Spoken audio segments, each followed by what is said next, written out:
Hi, I'm Will, and this is Alex. We're students at Career Line Tech in Holland, Michigan, and today we're going to show you how to diagnose and replace an outer tie rod end. Today we're going to be working on this 03 Chevy Malibu. So, you want to get the dry park test? So, for the dry park test, what you want to do is place both hands on the left and right side of the tire and shake the tire left to right and feel for any play. Now, most manufacturers will say that any play means the tie rod should be replaced, and some will assign a specific number to it. So, as you can see here, if you want to bring the camera up close, I'm placing my hands at the 3 and 9 o'clock positions and shaking the tire left to right. And you can see all the play and slop in there, and sometimes you can even feel a little bit of clunking. And buzz the wheel off. Show you a visual inspection of the tie rod.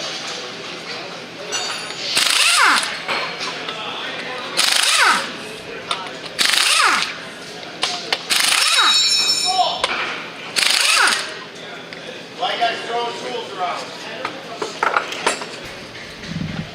So, we get in here, you're going to see that your tie rod has a ball joint at the end of it that has this rubber boot, and it'll tear, which will let grease out and not allow for proper lubrication, allow dirt and debris to get in there and clog up your ball joint, which is going to be what allows for this kind of slop, which is hard to demonstrate with the wheel off. Another thing you want to look out for is just general rust and just sloppiness around the stud casing. You can see that there's some cracks going around the ball joint boot right here. That's when you want to start getting worried, and especially when the ball joint boot starts to tear completely open, which you'll be able to see after we take it off. Alright, so now we're just gonna disconnect this old tie rod end. It's held on with a 19mm jam nut in this case. So you're just gonna go ahead and break it loose, loosen it a little bit, and then you should be able to take it off the rest of the way by hand. Now, in some cases, you'll be able to separate the old tie rod by hand, but since this is the Midwest and we have less than desirable winters, these things usually like to rust themselves into place, so we have special tools made to separate it. Now this is going to sit itself right in the tapered fit there. You can see it's got teeth to latch on. That hits just like that, and then this is going to push up on the spindle and forcefully separate the outer tie rod end from the steering spindle. Now for these tools, you only want to use hand tools. Yeah, so you don't want to use impacts or anything on these because they're threaded hand tools. So you're just going to keep it on there and slowly tighten it up, and you can see the ball joint tapered stud slowly rising out. Yeah, because this doesn't actually have that much force on it and we're kind of mocking it up, and it's just not really working out. But you'll be able to just do that and work the stud out. In our case, because we just put the old tie rod back in, we can work it out by hand. Alright, now that you have your outer tie rod disconnected, you're going to need to thread it off from the inner tie rod. This over here is the inner tie rod, and there is a lock nut holding it in place so it doesn't spin anymore. So the easy way to do this is to put your outer tie rod back in the spindle so it won't move when you try and break this lock nut loose. Then go ahead and get your wrench over that lock nut, in this case it's a 22mm, and break it loose. Sometimes they can be a little stubborn. There we go. And you just want to crack it loose like that so that you can just put the new tie rod end back on and not have your alignment completely out of whack. So from then, you'll be able to just thread off your outer tie rod by hand. Alright, so we got our new tie rod end here. You can see it's much nicer and not as rusted. It's got a nice stiff ball joint in it, and this is a castle nut type fastener instead of that jam nut. It's just a nicer type of fastener. So you're going to do the reverse of what you just did and count the turns and the threads to get it on. So that's 1, 2, 3, 4, 5, 6, 7, 8, 9, 10, 11, 12, 13. So you're gonna then tighten that down, your lock nut, so it doesn't move anymore. And put your stud back in the steering spindle to keep it in place. Then you're gonna get a crow's foot. In our case, it's 22 millimeter. This lock nut's 22 millimeter. Where'd you put that crow's foot? And in our case, the specified torque is 55 foot-pound. All right, so that's at 55 foot-pound. And slip it. Torquing with crow's feet is always a little annoying. There goes our light.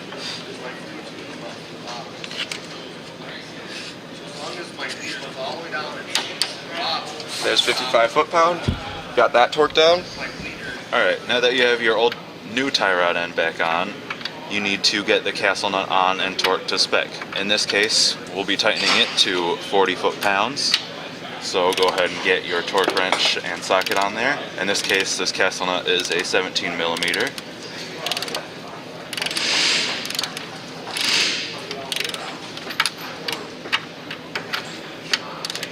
As you're tightening, you can see the outer tie rod end being pushed into that tapered seating and getting put in place.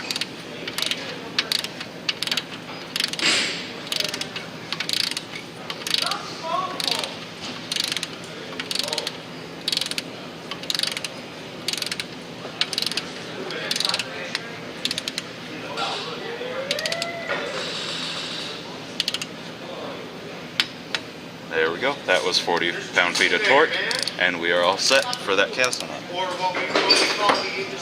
Now, since this is a castle nut, you can see there's a little hole in the spindle right here where we have to put a cotter pin. And what a cotter pin does is it locks this nut in place and keeps it from being able to twist itself off. So what you're going to want to do for the cotter pin is go ahead and stick it through that hole. Now, in this case, the castle nut is a little high for that hole in the spindle, and we don't need to worry about getting it to line up. But with some cars, you'll have this castle nut down low enough where the little indents in the nut will actually line up with the hole perfectly. And in that case, if they don't line up, you're gonna want to tighten this castle nut until it does line up. You never want to loosen these to get that cotter pin hole to line up. So now that we have the cotter pin through here, we can go ahead and grab our side cuts and bend one of these legs down and push it flat up against the spindle like that.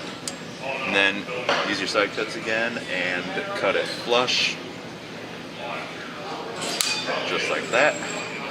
And then for the other leg, the way we like to do it here is cutting it off right up against the spindle.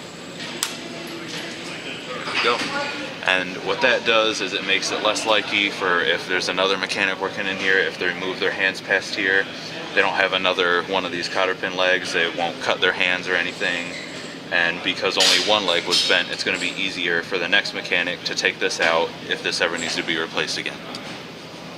Alright, one of the last things you're going to do with the tie rod is get your grease fitting, which is crucial to keeping your tie rod end properly lubricated. You're going to just thread it in by hand. This is our 7 millimeter. You're just going to tighten it up.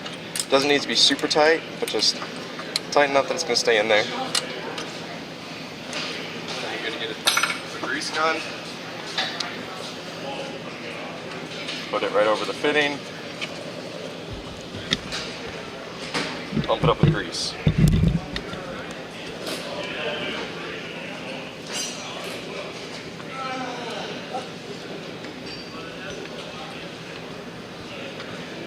Since it's the first time we're greasing it up, there's going to be quite a bit of grease necessary to really get it all the way filled.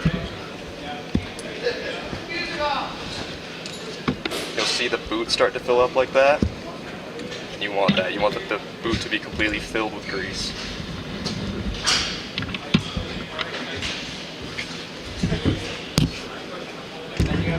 Alright, that's probably good.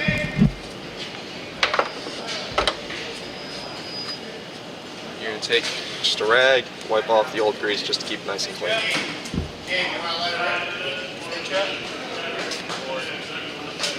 Alright, now your tie rod's all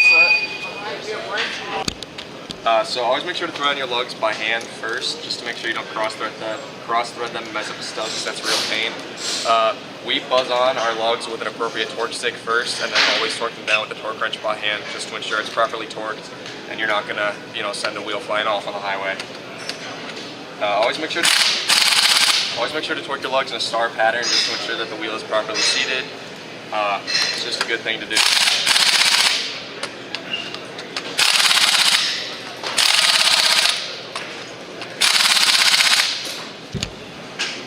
Alright, so usually this is when we would lower the car and hand torque them with a torque wrench to spec.